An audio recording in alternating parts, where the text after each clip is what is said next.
For 20 years, one company has been on a lonely, multi-billion-dollar quest chasing a ghost. While Google and IBM were in a public race for quantum supremacy, stacking up thousands of noisy, error-prone qubits, Microsoft was quietly pouring billions into a radical, almost mythical idea: a perfect qubit. A qubit that couldn't make a mistake. A qubit that was physically uncorruptible. Most of the quantum world thought they were crazy. They called it a fantasy, a waste of money. And then in late 2024, a team at MIT dropped a bombshell in the journal Physical Review Letters. They showed it's possible to create a form of matter that, according to conventional physics, shouldn't exist. Exotic particles called Non-Abelian Anyons that can remember their space-time trajectories. And just a short time later, Microsoft announced they'd actually built it, the world's first topological quantum processor. The theory and the hardware arrived almost simultaneously. Microsoft wasn't crazy, they were visionary.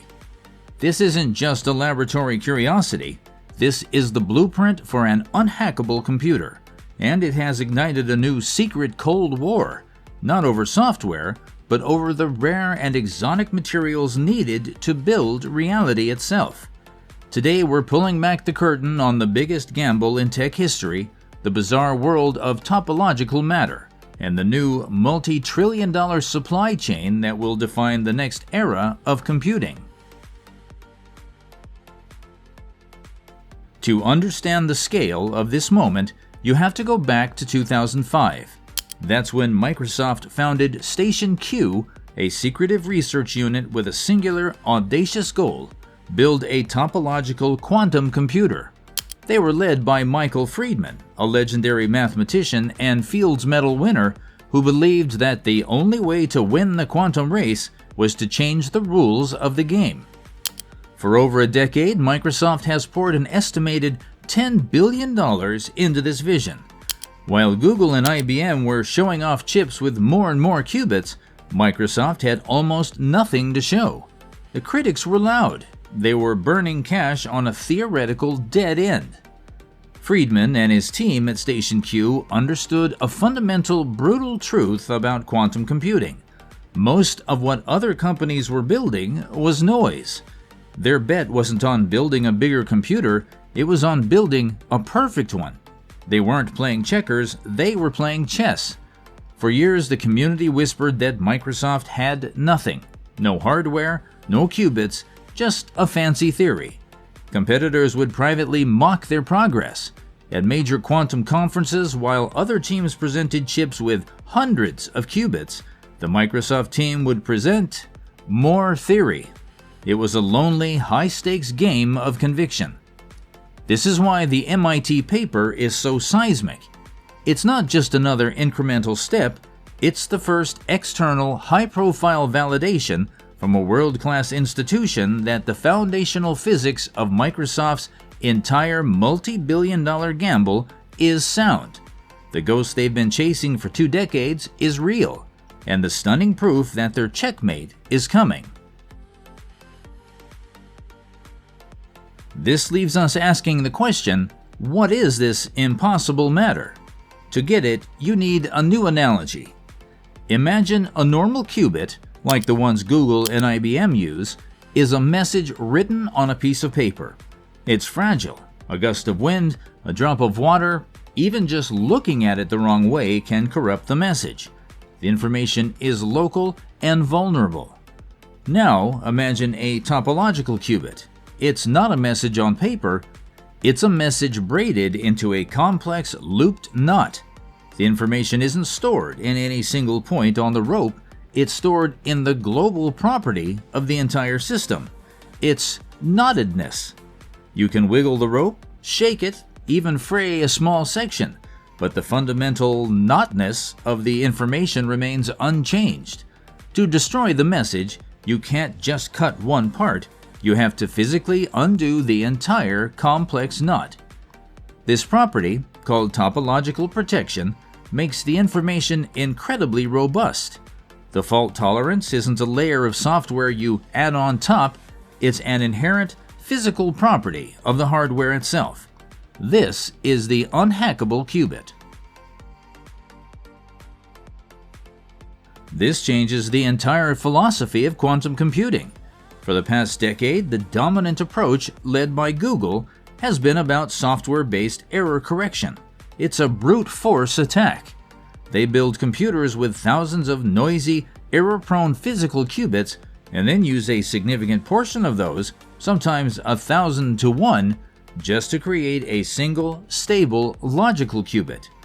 It's like hiring 1,000 clumsy writers just to get one perfect sentence.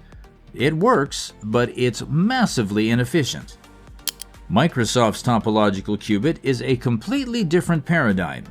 It's like a writer who is physically incapable of making a typo. The error correction is built in. This means their path to 1,000,000 usable qubits is suddenly 10, 100, maybe even 1,000 times more efficient than their rivals. The security implications are staggering.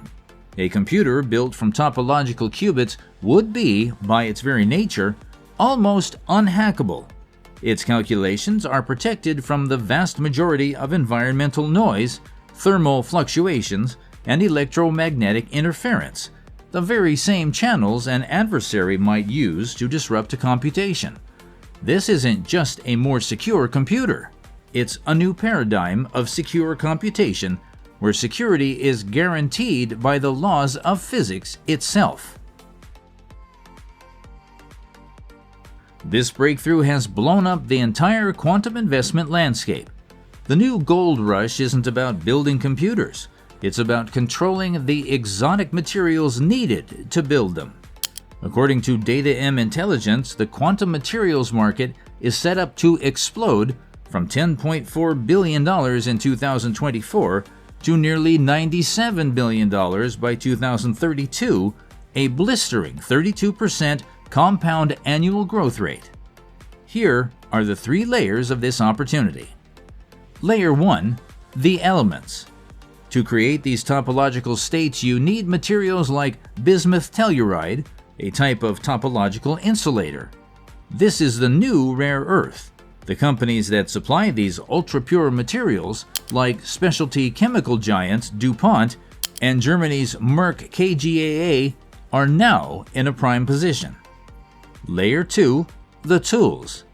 This is the picks and shovels play, and it's where the most immediate, tangible investment opportunities lie.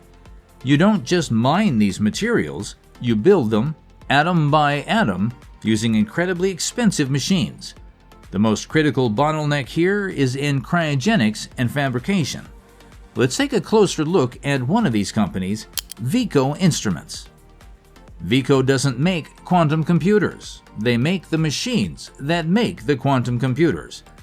Specifically, they are a leader in molecular beam epitaxy systems, the ultra-high precision machines needed to grow these complex topological materials one atomic layer at a time. With a market cap of around $2 billion, Veeco is a pure-play bet on the complexity of the quantum and semiconductor supply chain. As the demand for more exotic, precisely engineered materials grows, the demand for their machines grows with it. While their revenue isn't solely from quantum, it represents a significant high-margin growth area that the market is only just beginning to price in. A single one of their MBE systems can cost upwards of $5 million. As dozens of new government and corporate labs spin up to research topological materials, Veeco is positioned to be a primary beneficiary. This is the 21st century equivalent of selling drills during a gold rush.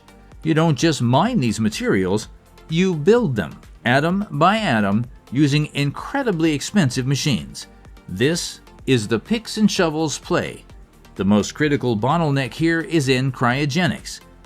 Companies like Blueforce, Oxford Instruments, and the US-based Veeco Instruments build the multi-million-dollar dilution refrigerators and molecular beam epitaxy machines that are essential for all major quantum players.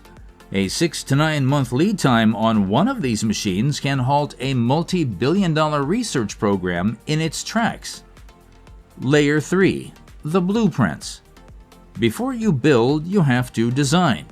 The current generation of quantum computers from IBM and Google are now being used to simulate and discover the very materials that will one day make them obsolete.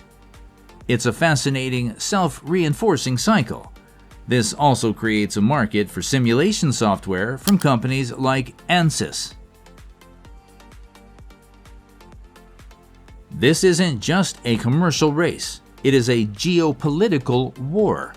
The nation that masters the production of topological materials could achieve a decisive, permanent quantum advantage. And there's a huge problem: China. China controls an estimated 90% of the world's refined rare earth metals, including many of the raw ingredients needed for this research. They've made material science a national priority. This creates a terrifying choke point. The U.S. CHIPS and Science Act is already being expanded to pour billions into securing a domestic quantum materials supply chain, but we are years behind. The race to discover and secure a non-Chinese supply of quantum materials is now a matter of national security. What's the takeaway for an investor following large companies throwing enormous cash at this development? For years, the quantum race looked like a high-risk bet on a single winning horse. Would it be Google? IBM? Some unknown small dark horse startup? This breakthrough changes the game. The competitive moat in quantum is no longer just the number of qubits you have, but the quality and proprietary nature of the materials you build them from. Microsoft's $10 billion gamble, once seen as a risky distraction, suddenly looks like the smartest bet in the history of technology. While picking the winning computer architecture is still risky, investing in the companies that supply the essential quantum materials for all the major players offers a more diversified, fundamental way to profit. The material advantage is the ultimate advantage. So, how should you position your portfolio? While a small, speculative position in a pure-play quantum company might make sense, the more robust strategy is to build a basket of these essential material and equipment suppliers. Think of it as building the foundation of your tech portfolio for the next 20 years. The quantum revolution will be built on a foundation of new materials, and for investors, that foundation is the safest and potentially most profitable place to be. The companies building the picks and shovels for this new gold rush are the ones set to win, no matter who finds the gold.